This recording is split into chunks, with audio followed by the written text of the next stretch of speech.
ஈரோடு அக்ரஹாரம் சோதனைச் சாவடியில் உரிய ஆவணங்களின்றி எடுத்துச் செல்லப்பட்ட 1.40 கோடி பறிமுதல் செய்யப்பட்டுள்ளது. அதனை அண்மை செய்தியாக பார்த்துக் கொண்டு வருகிறோம். இதுகுறித்த முழு விவரங்களை வழங்க செய்தியாளர் மணிகண்டன் நம்மோடு இணைப்பில் காத்திருக்கிறார். மணிகண்டன், வணக்கம். விவரங்கள். நிச்சயமாக நவீனா, ஈரோடு கிழக்கு தொகுதிக்கான இடைத்தேர்தல் பிப்ரவரி 5ஆம் தேதி நடைபெற உள்ளது.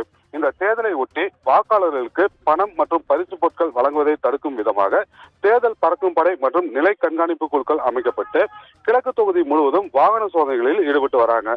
இந்நிலையில அக்ரஹாரம் சோதனை சாவடியில் நிலை கண்காணிப்பு குழுவினர் நடத்திய சோதனையில் ஈடுபட்டுக் கொண்டிருந்த போது அந்த வழியாக வந்த ஏடிஎம்களில் பணம் நிரப்பக்கூடிய தனியார் கம்பெனிக்கு சொந்தமான வாகனத்தை தடுத்து நிறுத்தி சோதனையில் ஈடுபட்டாங்க.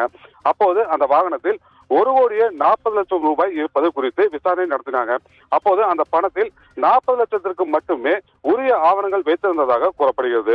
இதனையடுத்து 1,40,00,000 ரூபாயை பறிமுதல் செய்த நிலை கண்காணிப்பு குழு அதிகாரிகள் அந்த பணத்தை ஈரோடு மாநகராட்சி அலுவலகத்தில் உள்ள தேர்தல் கட்டுப்பாட்டு அலுவலகத்தில் ஒப்படைத்துள்ளனர். விவரங்களுக்கு நன்றி மணிகண்டன்.